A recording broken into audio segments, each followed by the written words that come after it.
Okay, the World Cup is almost upon us. England begin their defence of the World Cup in Ahmedabad on October the 5th against New Zealand, bringing together the two teams that played that epic final here at Lord's in 2019. Myself and Nasser have been tasked with coming up with England's best ever World Cup 11. So we've got to start with the captain. England have had an up and down record in World Cups. You captain in one World Cup. Oh, you got me in this. I've captain in one World Cup, Okay, but yeah, neither of us make the shortlist. So England made the final in 79, 87, 92, and then won it in 2019. The four captains were Brearley, Gatting, Gooch, and Morgan. Only two candidates really, Morgan and Gooch. And for me, Owen Morgan's the best ever England white ball captain. So I would start with Owen Morgan. Do you pick your side and then make a captain, or do you pick your captain and then make the side? Well, in this instance, I'm picking the captain And because in this I instance, think I agree he with you. transformed England's white ball cricket to such an extent. And he's a super white ball player, by the way. We're not talking player. about someone that just milked it around. So can we agree? Yes, Morgan's in and captain. In definitely. and captain, so somewhere around that number 5 position. Okay. In fact, can I carry on there? I think that's how we should do this. I know you're in charge, but I think we should work on the premise because, let's be honest, the best generation of our white ball cricketers, or 2019, give me a reason to leave some of those out, I would say, if you don't mind. Okay, so if we start with the openers, England's best ever white ball opening combination is Bairstow and Roy, both of whom played in that final here in 2019. But candidates to challenge one of those two would be Gooch, Trescothick. Anybody else?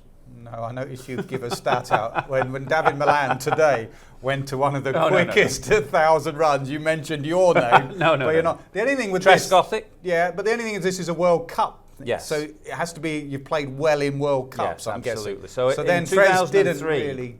No, Trez is a fabulous white ball player. Yes. And I would have him maybe in a white ball side, but World Cups, it comes down to Gooch, Bairstow, Roy. When we put the list the other day of when Stokes got that 180, and we put the list of biggest, Roy, I tell you what, I know he's sort of feast or famine, but when he's feast, he is wow batter.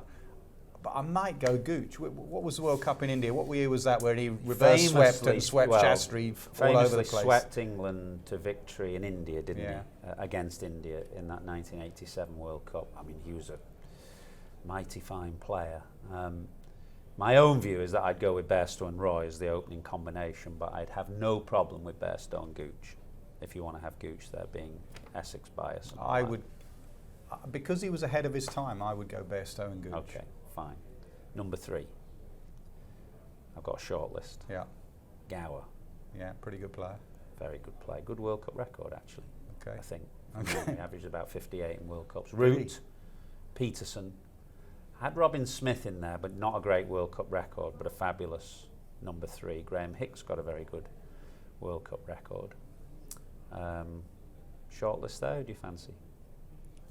Root and Gower for me. Peterson had a brilliant series in South Africa. And I was amazed how Kevin actually, in white ball cricket, for the player he was for England ODI cricket, didn't sort of keep and sustain that form, and certainly not in a World Cup. Robin Smith, you would have played with that 170, another thing that we put that graphic on.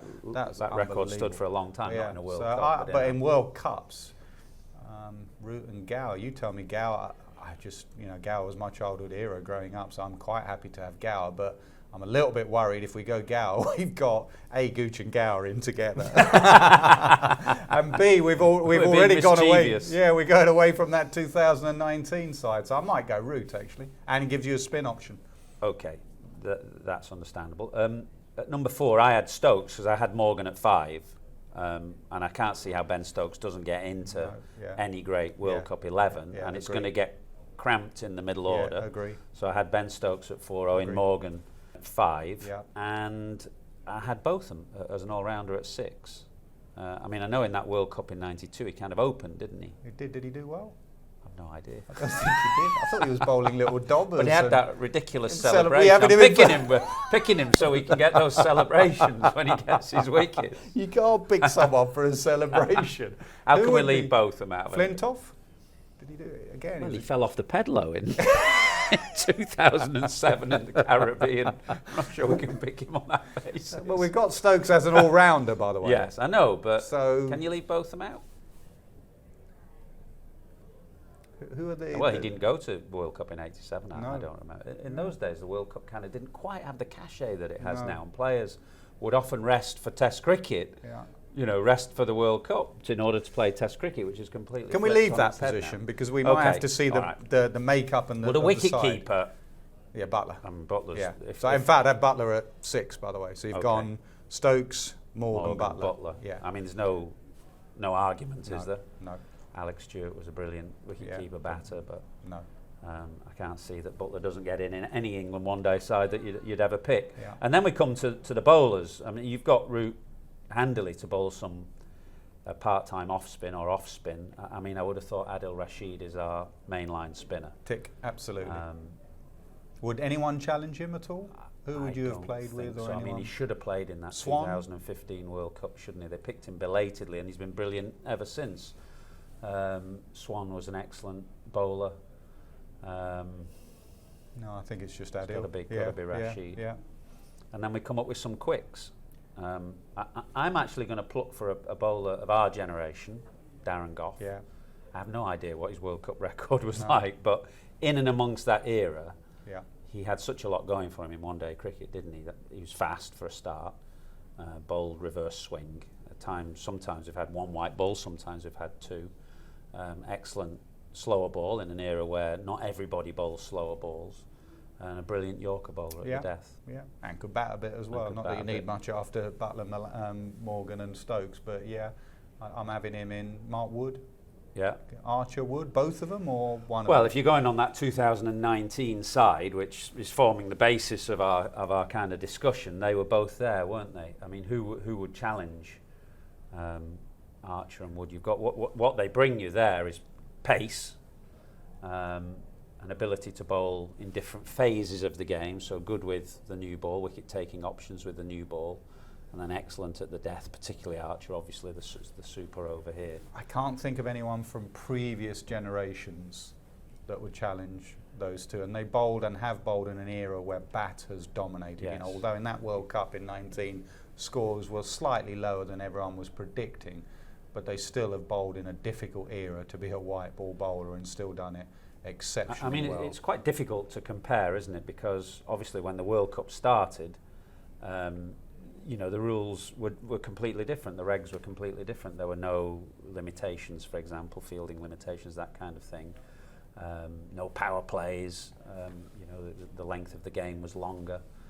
So it's quite difficult to compare eras. But I think in terms of bowling, it's become ever more difficult and become increasingly difficult. A, because of the skill and power of the batters. B, because of the limitations in restrictions. So in a way, the modern day bowlers or the more modern bowlers have had to complement their skills with a greater range of skills. Yeah, but my only thing is, are we forgetting anyone? The game has gone on for such a long time, and I started with that premise of let's start with the 2019.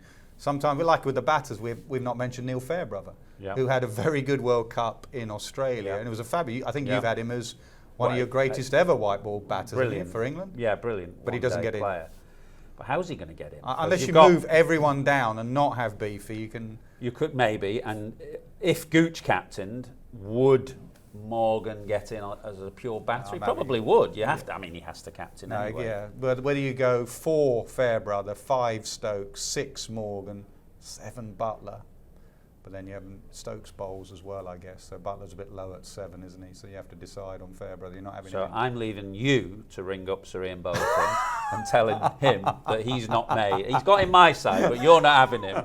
So you can ring him up. I've got his number on pocket dial. I've got his number as well. I've not discarded him at any stage here. I'm just.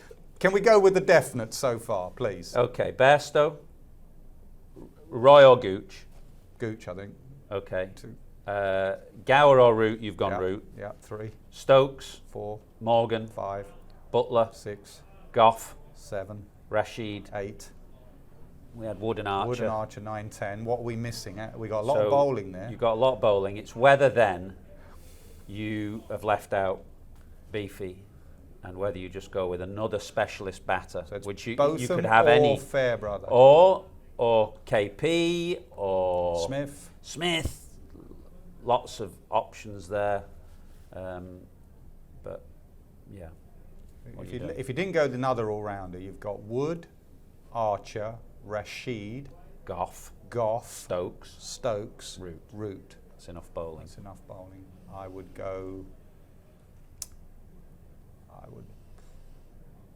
You're leaving Beefy. I'm leaving Beefy. You decide, but I personally, because I sort of agree with you, growing up watching you haven't mentioned Thorpe. Yeah. Well, I don't know if he did it much in World Cups, but Thorpe was a fabulous player. I would probably go Fairbrother and move everyone down one, but it was a different era, wasn't it? Is there room? Just sort of knocked it around, nudging, yeah. But and the other thing is where the World Cups are played. You know, the difference in conditions from, I mean, the first 3 World Cups were here in England, 75, 79, 83. Then we went to the subcontinent for the first time in 87. The Great World Cup in Australia in 92.